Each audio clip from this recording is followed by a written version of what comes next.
This is Comic Picks by the Glick. Hey, I'm your host, Jason Glick. How you doing, Jason Glick? I'm good, John. Yourself? Oh, not too bad. It's October. Rocktober! Yeah! Just kidding. or Nostalgia Ween, as some other sites that we're familiar with like to call it. That's right. So, speaking of nostalgia, what are you going to be nostalgic about tonight? Oh, tonight's I'm doing about the only comic that I've actually made the effort to actually buy my current. It's in the present day, and that's talking about when you talk about comics, used to be the only thing I read on a daily basis was the comics in newspapers, and we had lots of great stuff. It's in the '80s and even into the '90s with the likes of Bloom County on the Far Side, Calvin and Hobbes, and by God, it's I also loved loved me some Garfield. And Spider-Man daily strips as well. But when it came time to just hey, what stuff do I want to own? It's as an adult. I realized, hey, when IDW announced that, hey, they're adding Bloom County to the to their Library of American Comics, I thought, fuck yeah, that's what I want. What I want in my library, and so I've got all 5 volumes of the series because Bloom County. Well, it's on one hand, it's hard to overstate how influential it was in in the '80s. I mean, it started out as kind of just a quirky story of small town American life with a kid, Milo Bloom, living with his grandpa and grandma in a boarding house, and just had the eccentric people that would come to visit them so often. It's and it got its start after its creator, Berkeley Breathed, had this really popular series in the in his college newspaper called the Academia Waltz. And so the syndicates realized, hey, this guy's pretty talented. Let's give him a shot at the big times.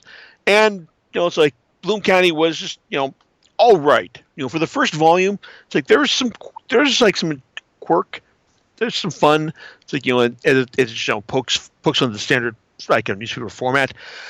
But then as you get to the subsequent volumes, things start to get really weird, really outlandish, with both the advent of Opus, the innocent penguin who's just kind of the straight man to all the craziness that starts cropping up, with Bloom County's increasingly liberal stance in the ultra conservative '80s. And also Bill the Cat, who was also the the anti Garfield, in the sense that he Breathed just came up with the most disgusting cat cat character he could for the newspapers, and it turned out, hey, it's people wanted this really crazy thing, to see more of this thing. Who all he did was just go fart, and also just smoke a lot of dope off panel. It's and get into anti-American activities by selling selling secrets to the Soviets, proclaiming his love for communism. It's and all sorts of drug running antics over the years as well. But the series was just broke a lot of ground, in the sense that it was just willing to go against the grain in terms of the conservative times of the '80s. Just point out that how ridiculous all the conservative points of view, and the agenda was. And the craziest thing was that the conservatives loved him for it. I mean, apparently Breathed got lots of got calls from Reagan telling him how he enjoyed the comic.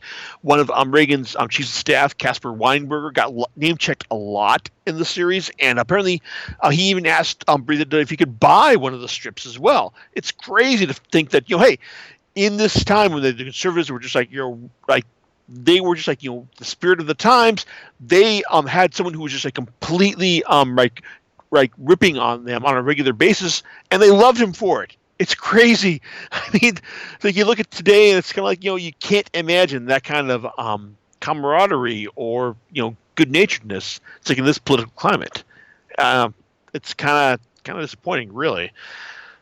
And there are a lot of with as far as the 5 full collections of Bloom County go, the first one is easily the roughest, because it's Breathed finding his voice, and eventually, and introducing the characters that would eventually become mainstays in the it's like in the comic itself. And it's like it's rough. It's like, but at the same time, like once you get to the end, you realize, hey, he's getting into his stride. And like once you get to volume 2, it's like, yeah, he just kind of starts firing on all cylinders, and it's great from there. All 5 volumes are $40 each. You can probably find them for less at Amazon or other like respectable outlets. But there are a lot of great stories in there, and like even like there are some bits that keep coming back and forth, like the Eternal Optimist Blinkley, like ribbing his dad. It's like they like there's still this wonderful spirit of anarchy that permeates the entire series. I mean, like there's just like stuff you would just not expect to see in comics, either in terms of just like of content, like when like in the last volume when he introduces his he does his arc about cat swept scalp tonic, which cures male pattern baldness, but is a clear metaphor for America's war on drugs and how it's like completely pointless. It's like, and then also the artistic experimentation of the of the Sunday strips, which hey, you've got like 8 panels to work with now, but hey, who says they have to be the same size? Who says they have to be like completely sane experiences? Why can't you just go straight into full on psychedelia? It's really fun, really really cool. It's like, and that this whole anarchist nonconformist spirit really informed a lot of web comics as well. God knows that I'm woefully out of touch on most web comics these days. I only regularly read Something Positive and the Order of the Stick these days, but stuff that I used to read, like Sluggy Freelance and PvP, definitely obviously had like clearly influenced by the spirit of Bloom County. I mean, even at one point, Scott Kurtz of PvP had their resident nerd hacker Francis meet up with Bloom County's resident hacker Oliver Wendell Holmes, who to get some cool hacking software. It's a nice nod to saying, like, hey, this is where I come from, yo. It's like, that's terrible, but it's also worth noting that that Oliver himself is also kind of a very unique character in the sense that he was very unique character in the in the American Comics panel, like in the sense that he's A, black, and B, a huge nerd as well, because he was the hacker, he was the scientist, he was the one who was pushing like a lot of the crazy tech stuff in the series, including the whole cat swept scalp tonic bit. It's great fun, and even though the series is certainly dated in parts, and there is like some useful commentary in the volumes, both from Breathed, like talking about like, this is what I was thinking at this time, and no.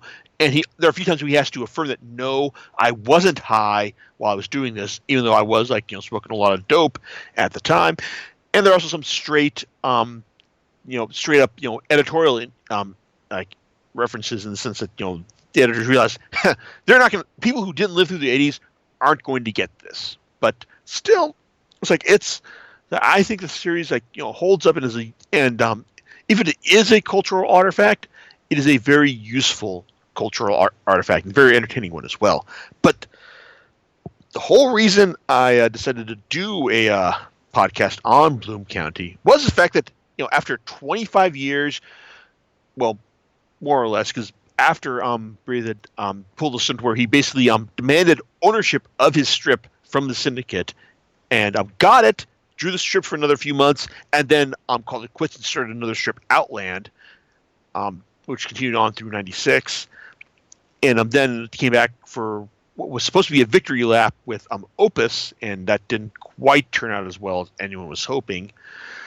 But he decided he eventually brought Bloom County to the web as a series of webcomics starting in 2015. And IDW published the first collection of this, Bloom County episode 11, A New Hope, which it picks up on a lot of the threads from the series, both like a big love of Star Wars, big love of ripping on politics and other current events. There's some fun stuff here from from Opus, It's like embracing his love of Atticus Finch in the in the wake of Ghost of Watchmen and revealing that Finch was a racist. Depends on how well you want to take that retcon, and reveal is of conservative lunkhead Steve Dallas as Darth Sith Sexy Pants. It's like as far as Returns to the Well go, this one is not bad really. It's like it does capture a lot of the fun anarchist spirit of the original strips. The problem I have with it is that while Breathed was committed doing 6 strips a week plus a Sunday, he's down to doing 4 strips a week plus a Sunday, at least judging by the way these strips are presented here. So while that allows for some a lot of leeway in terms of content, he seems to have developed a certain amount of ADD. It's like in the sense that he will get going on a certain it's like on a certain topic, and then just jump off to something else. It's like after a certain point. So you kind of wish that that he had, or I guess he'd been forced to put these things out on the same kind of daily basis. But even then he was acknowledging that the daily grind of a comic strip was wearing on him by the end of Bloom County's run in '89. So it's like I kind of wish he'd have a bit more discipline to follow through on certain storylines that come up in the new it's like in the new collection that he's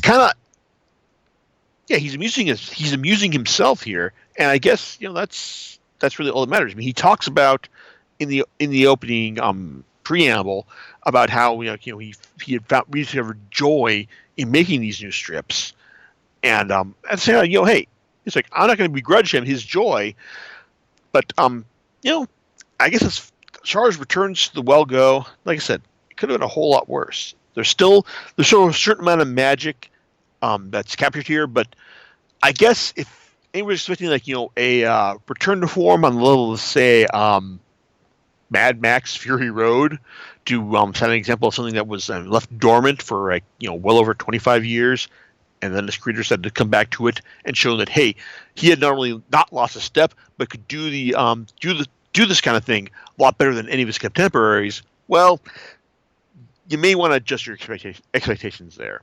Those of you looking for more good times with Opus, and his friends and support everyone from Bloom County, you'll find some good times here. But it's like I guess I should say it's not an essential read. It's like if you grew up worshiping at the altar of Bloom County. If you just want to get the five hardcover volumes from IDW, that you could probably just do that and be done with it. I would have liked to have talked more about Outland for this podcast, but apparently it is out of print according to Amazon. And if you want to get a volume, get the collected edition of that, it will run you some $80 or so. But you can still buy Opus at less than cover price, which probably tells you all you need to know about that right there. So, but yeah, it's like I like Bloom County.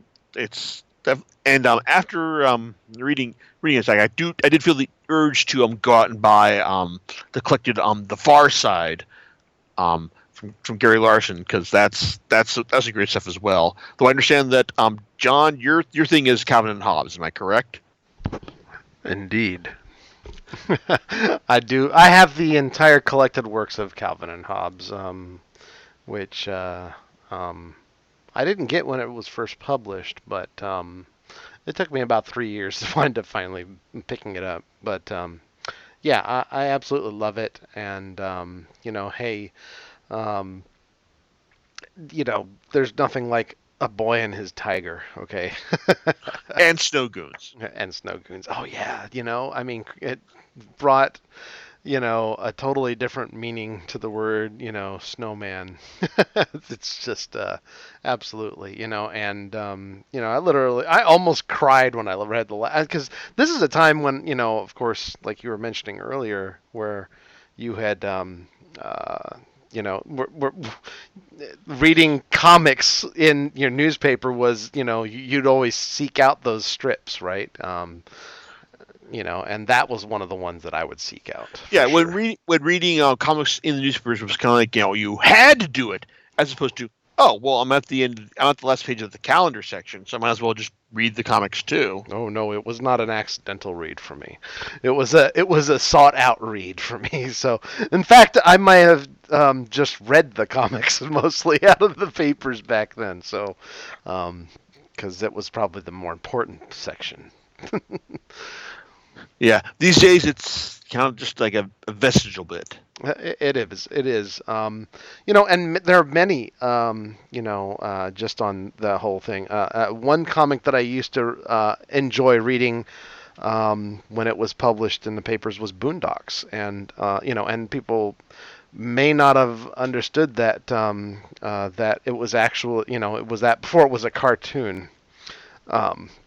Or an animation, if you will, on Adult Swim, but it was actually and he dealt with some really interesting subjects. He would and I don't know if and I remember I first read it, I was like, my gosh, this is brilliant. This is great.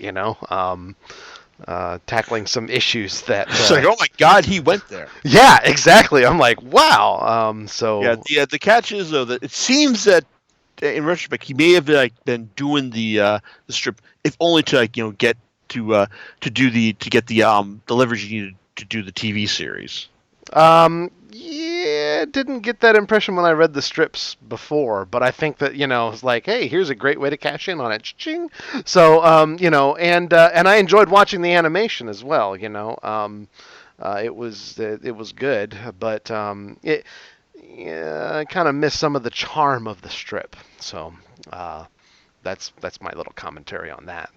But Calvin and Hobbes was nothing but charm, and one of the things that you find out about him is that he never licensed anything you see out there that is a Calvin and Hobbes sticker. I mean, there's one time where vinyl window stickers were like you still see people with these things, and they're all over the place. None of those are licensed. None of those are officially licensed. He never, it's like I ever respect. did.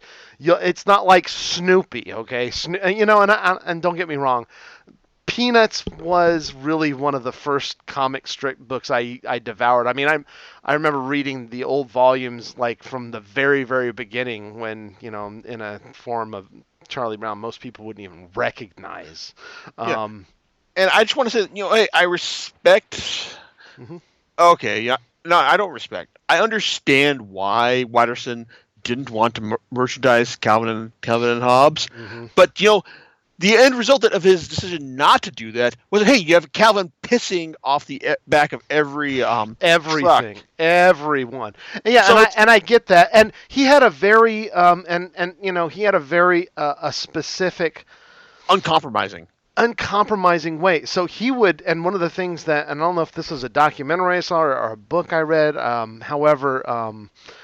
remember where he would talk about he didn't, when you read his Sunday comics, they were not, most of the time he would go out of bounds, as it were. And I believe that he got flack for that, not from readers. Readers loved that, but from the syndicate, they were just like, "Yeah, you're going out. You put a big dinosaur that's covered through 2/3 of the Sunday comic page. What are you doing?" And it was brilliant. I loved his style. Literally breaking the boundaries of your panels, and and it was great. I enjoyed that. It was different and refreshing to see. Mm-hmm. And these days, well, like I said, comics and newspapers is just kind of a vestigial thing. It's something they keep doing because they've done it for years, and they're going to keep doing along with the newspaper's slow death march to the point where, hey, it's like once all their readers convert over to digital, that'll be the end of it. However, its successor is not a bad successor at all, because newspaper and print media has really, really I mean, honestly, it's died. There have been magazines that have died, and they've gone online, and there have been newspapers that have gone online. That have, literally they're just smaller now, and they understand that everyone's reading things online. But the successor to these are the web comics, which you have Mm-hmm. covered on this podcast before, and Yeah. everything from Penny Arcade, which is great reading all these other little comics that and I think that's that's the grandchildren. If it wasn't for them, if it wasn't for these original comics that were printed, in these, in the 3 and 4 panel style, you wouldn't see the web comics the way they are. Nope. And like I said, Bloom, and to bring it all back to the beginning, it was Bloom County that broke a lot of ground with showing you just how crazy you could be. It's like with this, it's like with the form. It's like, and hey, that you just didn't have to do the same old like mom and pop gags. You could just be as crazy as you wanted. It's like, and you could not only win an audience of millions, but even a Pulitzer as well. Exactly. So, with that, do you know what you're going to be talking about next time? Oh, it's like, geez, let's see. It's like this is going up on the 19th, and oh, hey, maybe next time I'll be talking about Doctor Strange, but well, let's pencil the Good Doctor in for now. All right. And we'll catch you next time on Comic Picks by the Click. All right, later.